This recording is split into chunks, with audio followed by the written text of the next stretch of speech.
Olá, tudo bem? Então, hoje eu vou fazer a apresentação do Trivium segundo Joseph, mais especificamente Miriam Joseph, a irmã Miriam Joseph, também conhecido como irmã Miriam Joseph. E o nosso grupo é formado por mim, Yasmin, pela Ana Veloso, pela Rosane e pelo André Felipe. Bem, vamos falar um pouco então, introduzir. Primeiro a gente precisa entender do que a gente está falando, né? Então, o Trivium, ele faz parte lá das sete artes liberais, né? Que é formado por dois grandes grupos. O Trivium, que três, viam vias, né? Então é o que a gente vai ver hoje, mais especificamente. E o Quadrivium, que são quatro vias, né? E V1 vias. Então, a gente vai falar sobre a Miriam Joseph. A Miriam Joseph, ela é muito interessante porque ela traz uma perspectiva muito profunda do Trivium e traz umas bases muito interessantes em relação à linguagem e o pensamento, e a gente vai ver isso aqui hoje, tá bom? Então, o Trivium, para Miriam Joseph, é o treinamento da mente para estudo do matéria e do espírito. E aí você deve pensar assim, nossa, mas que conceito mais abstrato, talvez, né? Pareça muito distante para gente. Só que faz todo sentido essa perspectiva da Miriam Joseph. Por quê? Porque ela está falando da realidade. Ela está se referindo a como a realidade é composta. Se a gente for olhar em bases principalmente do realismo, que vai beber de Platão, de Aristóteles e outros, Aquino, Agostinho, a gente vai observar que a realidade, como ela é, ela é, ela é composta por duas questões, por conceitos e que o Aristóteles, né, vai chamar é, de aparências, né? Ele chama de aparências, que são as manifestações, tá? Então, as aparências, tá? E a essência. Então, o que que acontece? A essência é o conceito, é a ideia da coisa. Então, por exemplo, um copo existe não só pelo fato dele existir como uma realidade física que você pode tocar, mas também ele existe como conceito. Então, ele existe em duas realidades: a realidade concreta e a realidade que é abstrata, uma realidade física e uma realidade metafísica. Então, quando ela fala sobre a matéria, ela está falando dessa realidade física. E isso acontece também com a palavra. A palavra ela existe de duas formas. Ela existe como realidade física, que é então ali os sons, tá? A forma da escrita, né? Que a gente vai chamar de significante lá, o Saussure vai chamar de significante, e o significado, que é o conceito por trás da palavra. Tá? Então a Miriam ela trabalha nessa perspectiva, que é uma ideia que é base para a gente entender o realismo, tá? E entender a realidade. Então, o que acontece? Quando eu penso na realidade, eu tenho a imagem, eu tenho um objeto, né? Tanto como ideia, tanto como também objeto concreto. Então, a realidade ela é composta por essas duas coisas. Isso Platão já vai começar a falar, quando ele fala sobre o mundo das ideias e o mundo sensível, em que as coisas existem primeiro como ideias e depois elas são manifestas, que aí o Aristóteles vai usar o termo aparências, elas se manifestam na realidade concreta, onde você pode usar os seus sentidos externos, que são sua audição, sua visão, seu tato, e aí você consegue absorver, então, a essência por meio da sua inteligência, tá? Então, a Miriam Joseph está falando o seguinte, que o Trivium treina a mente para entender a realidade, que é composta por matéria e por conceito, ideia que não está no mundo sensível, mas está no mundo metafísico, ok? Está no mundo metafísico. Então a gente tem ali a imagem e o conceito. A Miriam Joseph vai chamar de fantasmas também, né? Essas imagens são os fantasmas. Ela vai usar esse termo também no texto. Para o Trivium de Joseph, ela começa a criar essas relações linguísticas que possibilitam não apenas expressar o mundo, mas também entender como ele funciona. Então, a própria ideia dela, quando ela dá essa ideia de treinamento da mente para o estudo da matéria do espírito, ela está falando da própria construção e estruturação do mundo, como ele é. Nessa ideia que a gente falou de realidade física e realidade metafísica. Então, ela trabalha nesses dois aspectos. Então, para ela, a gramática está como as coisas são simbolizadas. Por quê? Porque as coisas a gente tem a ideia, mas a gente usa coisas para simbolizá-las. Elas têm uma aparência. Então a gente precisa saber quais são as aparências delas. Então, quando eu estudo a gramática, eu estou entendendo como é que eu posso tirar a coisa do mundo metafísico do mundo das ideias e torná-lo sensível, que as pessoas possam entendê-lo e explicá-lo. Então, o copo, como conceito, ele precisa agora de uma materialidade. Então, eu falo a palavra copo, que traz um conceito, mas também traz uma experiência, porque eu posso tocar num copo, eu posso ver um copo, eu posso, por exemplo, se for um copo de vidro, eu boto na minha boca, eu sei qual é a textura de um copo de vidro, por exemplo. Tá? A segunda coisa que a Miriam Joseph, continuando nessa linha, ela fala que a lógica é entender essas estruturas. Então, a lógica, você começa a entender essas relações entre o mundo das ideias e o mundo físico. E é nessas relações de lógica você consegue pensar sobre esses conceitos. Então, a lógica, ela é importantíssima para você entender a realidade. E terceiro, a retórica. Por quê?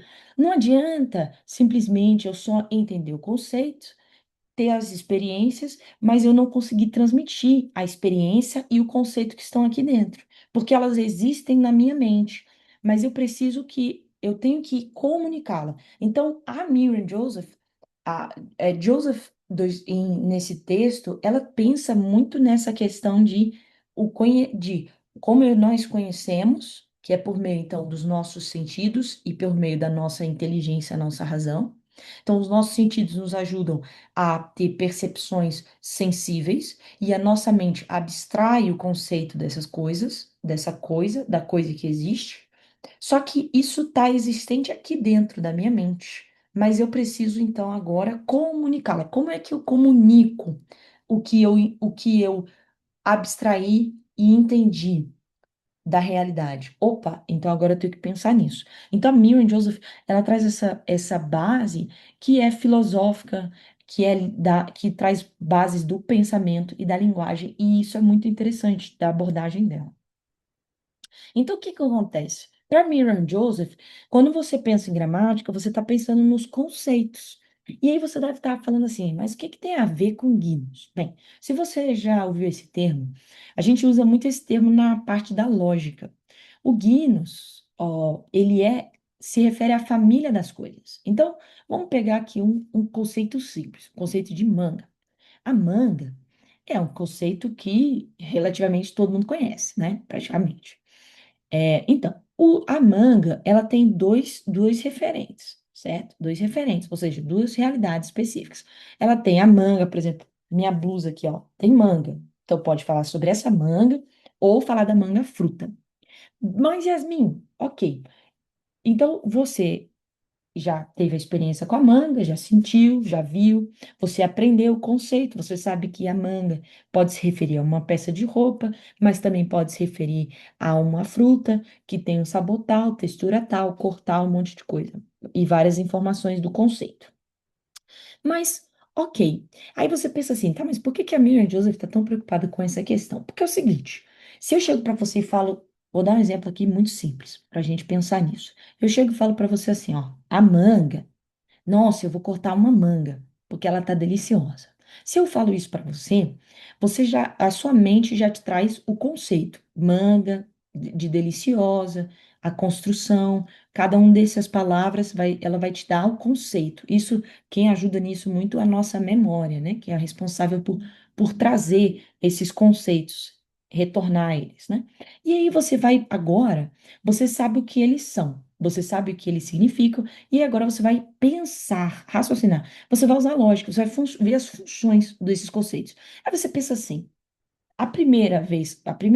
essa proposição que eu fiz aqui para você, você deve, ou essa frase, essa oração, esse enunciado que eu fiz, você deve pensar a primeira vez, opa, cortar, pera, uma manga de blusa dá para cortar. Então, opa, será que é a manga de blusa que ela tá falando? Da blusa? Só que você pensa o seguinte, a palavra deliciosa, esse adjetivo, ele não pode, eu nunca vi alguém, a não ser que uma pessoa tenha o costume, que normalmente as mães censuram essa prática das crianças de chupar a manga, né, da blusa. Tirando isso, raramente a gente usa esse termo, esse adjetivo para qualificar uma manga de blusa. Então, a sua mente por meio dos conceitos que ela possui, ela entende as funções, compreende e ela interpreta. E ela pensa, raciocina sobre aquilo. Então, agora você pensou. Aí agora você vai dizer o quê? Nossa, então ela está se referindo a manga-fruta. Porque manga-fruta pode ser deliciosa. Ela está se referindo ao sabor. Algo delicioso se refere ao sabor. Então não pode ser uma manga de blusa.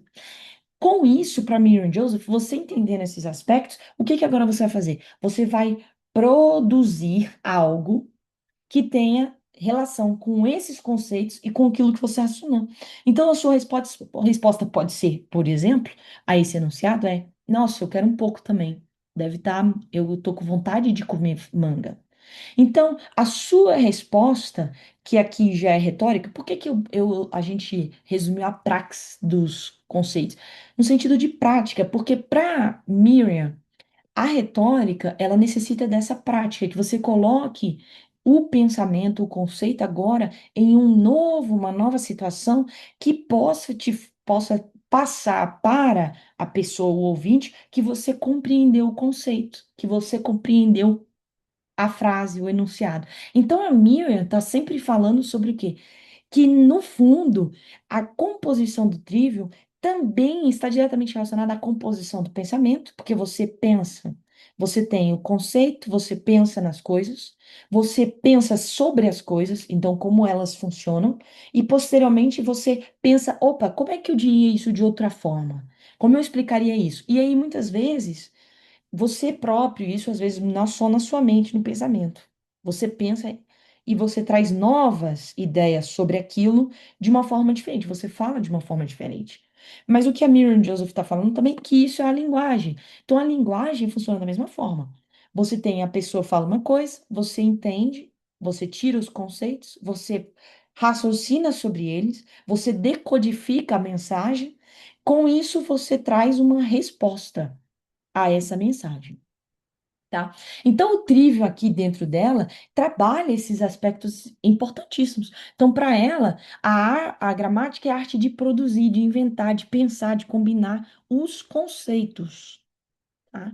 Então, você combina esses conceitos. Foi isso que eu falei. Então, você pensa manga, blusa, você começa a combinar, quase como se fosse um Lego. Você vai encaixando, você vai falando, opa, essa peça aqui não cabe aqui, essa aqui não cabe aqui, eu não posso construir desse jeito. E a lógica te faz pensar, estruturar, opa, esses conceitos, como eles trabalham. Como eu posso dispor eles racionalmente, tá? E a arte da retórica, que é o quê? É comunicar para outra mente aquilo que eu entendi. Então, é adaptar os conceitos e esses meus pensamentos, essa minha forma de pensar e de estruturar esses conceitos na minha mente, como é que eu vou adaptar para que a pessoa entenda? E aí você pode ver essa tabela aí do lado que mostra o quê? Que a lógica, ela trabalha a arte de pensar, a gramática, a arte de inventar e combinar os símbolos, que é o que a Miriam Joseph vai defender, e a retórica, que é a arte de comunicar. Os pontos principais dela, em relação aos pontos mais relevantes dela, é que ela observa que a retórica, ela tem uma antiga história, né? Ela tem uma origem muito antiga. Mas a lógica e a retórica para ela trabalham unidas para comunicar a verdade. Então, esse é o objetivo da lógica e da retórica. Ou seja, a verdade é o quê? É o que realmente é essa ideia da essência que se manifesta no mundo sensível, tá? Então, a verdade, ela precisa ser vista. E isso aí dá muito, muito pano para manga, né? Para questões até contemporâneas, né? Atuais, que a gente está tendo problema com essa conexão aí do que a gente vê. Mas, segundo Aristóteles, a retórica é uma contraparte da dialética. Então, o que que a Miriam Joseph fala? Ela traz muito. Que a retórica, ela é importantíssima. Não tem como ter dialética se você não entender primeiro a retórica, tá? Então você precisa de ambas. Então a retórica, para Miriam, ela trabalha muito na parte do discurso, que é você entendeu, agora você comunica. Então, para ela, isso é importante. Ela já pensa assim que a retórica não é sobre você falar com todos os termos específicos. Não, não é isso. Não é você ter um, não é uma. Pensa assim. Para Miriam Joseph, ela não está se referindo a uma palestra num congresso acadêmico qualquer, científico. Não, ela está dizendo o seguinte: é quando a pessoa, por exemplo, você está dando aula e você pergunta para o seu aluno o que que ele entendeu nas palavras dele. Se você pudesse explicar o que eu te disse, como você explicaria? É isso que a Mary Jesus está falando. É quando as pessoas agora, pensando, raciocinando, trazendo a gramática delas lá, o que elas entenderam dos conceitos, o que são as definições dos conceitos, como é que elas vão falar sobre sobre isso? Então, a Miriam Joseph, ela traz muito essa questão de que é uma linguagem que a pessoa que está lá, naquilo que a pessoa compreendeu, nos processos que a pessoa percebeu ali, o processo que a pessoa permitiu acontecer no pensamento, tá? A gramática, para ela, é essa parte de inventar os símbolos e combiná-los para expressar o pensamento. Ela dá expressão aos estados da mente, à alma. Então, a gramática não é apenas só, ela não é só sobre o significado, mas também ela pode estar relacionada a diferentes significados dependendo dos contextos. Então, ela também entende isso. A função da gramática, então, agora, é entender e estabelecer essas leis, essas regras de como funciona. Porque se você for pensar, se você não tem um estabelecimento de significados e regras, uma pessoa pode começar a falar que, por exemplo, agora manga se refere ao computador. Agora, computador não é mais chamado computador, é manga. Ia ser o caos se fosse assim. Se cada pessoa quisesse dar significado qualquer às coisas e atribuir significado a qualquer coisa, você pode ver que hoje a gente está numa situação complicada, às vezes, com as palavras por causa disso, né? Então, ela está dizendo o seguinte, que a gramática, ela nos ajuda a estabelecer e a expressar a estabelecer e expressar nosso pensamento. A autora vai falar sobre a definição de Dionísio, que a gramática é o conhecimento do experimental dos modos de escrever nas formas geralmente correntes entre poetas e prosadores de uma língua. E aí ela vai dizer sobre o padrão. A Miriam Joseph sempre fala de um padrão. Por quê? A tendência, às vezes, da gramática é só ver o uso. As pessoas hoje, principalmente parte dos gramáticos, eles olham muito pelo uso, quando, na verdade, a gente tem que olhar pelo padrão, pela norma. Então, ela bota muito essa questão. E aí, aqui ela também está se referindo à gramática no sentido de linguístico mesmo, tá? No sentido de se referir à gramática como na língua portuguesa, dentro da língua, tá? E a lógica para Miriam Joseph é a arte de pensar, como a gente falou, né? É entender. Ela não trata apenas do conhecimento ou do conteúdo, mas ela trata também da ordenação do pensamento. Então, você tem que ter uma linha de pensamento. Isso é importante, tá? Muito importante para ela. Então, a dramática, ela trata das coisas como elas são simbolizadas. Ela prescreve a combinação das palavras, de modo que faça sentido. A correção é norma da gramática, faz parte da gramática. A gramática é uma ciência de segundas imposições, isso é um uso reflexivo de uma palavra. Você pensa ao utilizar a palavra. E aí ela vai dividir a gramática em dois grandes grupos, que é a gramática geral e a gramática especial. A gramática geral, para ela, é mais filosófica e ela vai versar principalmente a respeito das relações das palavras com as ideias e a realidade, que foi aquele aspecto que eu falei sobre a realidade física e a realidade metafísica. E a gramática especial diz respeito às palavras com as próprias palavras. Então, ela fala sobre as próprias palavras. Tá? Um exemplo seria, por exemplo, aqui um exemplo seria a concordância entre sujeito e verbo e questões mais específicas da gramática, né, como sujeito, verbo, complemento, essas relações que existem na gramática. Quase como se fosse uma coisa mais ligada à sintaxe mesmo. Dentro da lógica dela, ela vê a lógica como uma organizadora do pensamento, que estabelece essa conexão entre a gramática e a retórica. Tu precisa da lógica, tá? A lógica, ela é que vai tornar a linguagem uma mais verdadeira e coerente. Então, a sua língua, a forma que você expressa, ela se torna mais próxima da verdade. Por quê? Porque você conecta os seus conceitos com o que você comunica através da lógica. A retórica, ela traz muito também a perspectiva do Aristóteles, tá?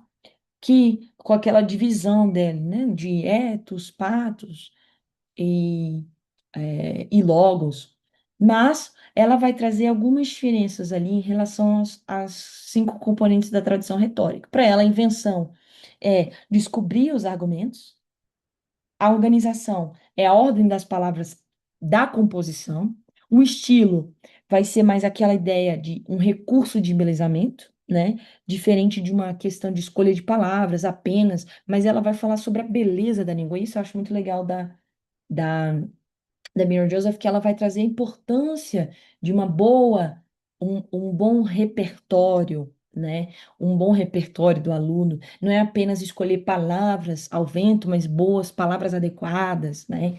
Para se expressar. Aí, obviamente, a memorização, que é importante, a gente falou da memória antes, e para ela, por fim, a entrega, que é importante também, que é o como você usa a sua voz, seus gestos, isso traz importância. Por quê? Porque a linguagem não é apenas o que eu falo, mas como eu falo, como eu gesticulo, se eu falo uma coisa com uma entonação X, ela tem ela pode ter o meu receptor, o meu ouvinte, pode entender de uma forma diferente se eu falar de uma forma Y, por exemplo. Então, ela traz essas preocupações também.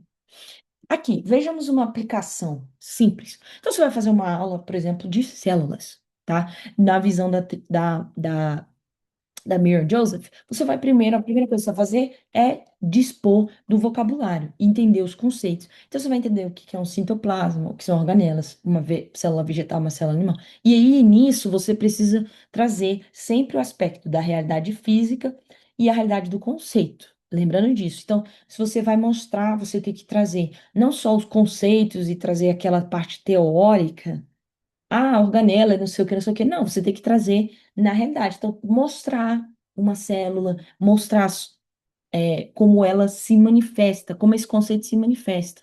Então, isso é importante. Na fase da lógica, para ela já vai trazer o seguinte: beleza, agora vocês têm os conceitos, nós definimos cada um deles, estão ali dispostos. Agora nós vamos ordenar. Para que que serve isso? Essa organela? Para que que serve um complexo de Golgi? Certo? E ela vai trazendo. E aí ela vai pensando nas funções, como essas estruturas elas funcionam.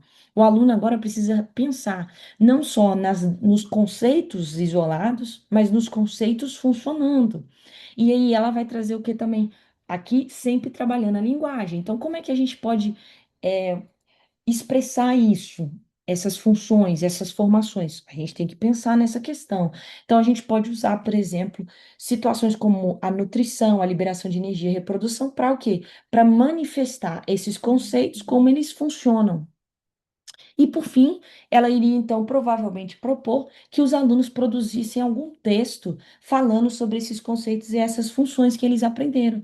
Então, como é que eles poderiam transmitir o que foi aprendido na gramática e na lógica, agora entendendo as células, de outra forma? Como eles poderiam falar sobre esses assuntos?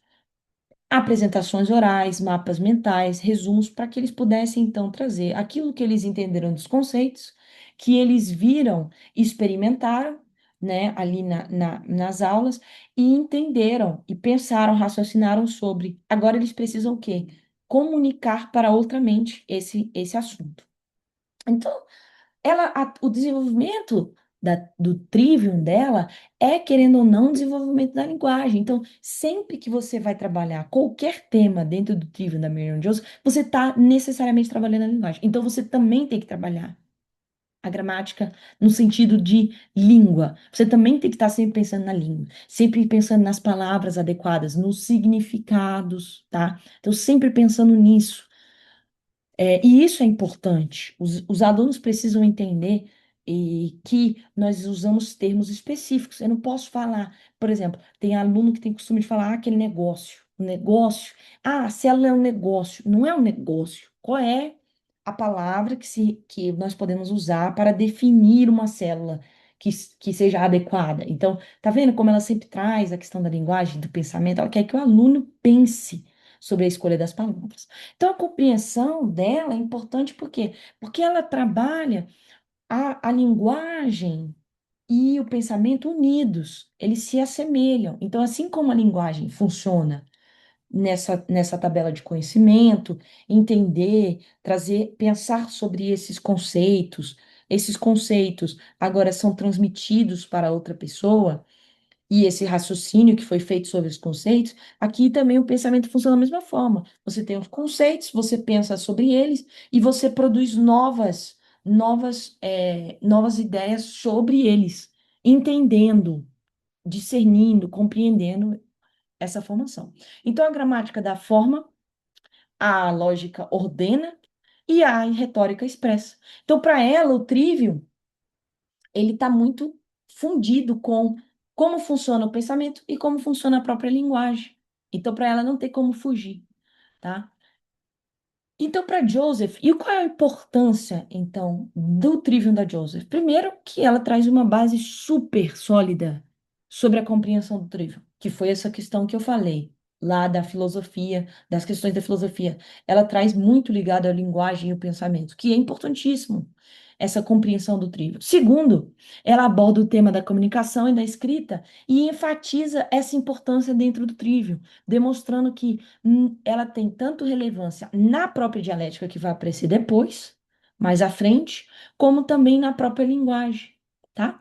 E por fim, para a gente concluir, o terceiro ponto é que o Trivium da Joseph, apesar de ter um tom muito acadêmico, quando você vai ler o texto dela, você vai observar que ela usa muitos termos acadêmicos, ela é uma autora que principalmente traz a sua experiência como professora. Ela dialoga com bases teóricas muito bem estabelecidas, como eu falei, de Platão, Aristóteles e outros, e ela vai ter que pensar tudo isso num ambiente escolar. Ela, antes de ser uma acadêmica, ela era professora. Então, ela sempre traz essa reflexão sobre a prática, tá? Então, nós vemos que a Joseph, ela busca na filosofia e principalmente na literatura, que é da onde ela tira os seus maiores exemplos, compreender essas três vias. Como é que essas três vias são apresentadas para nós? E é isso. Espero que vocês tenham gostado e tchau, tchau.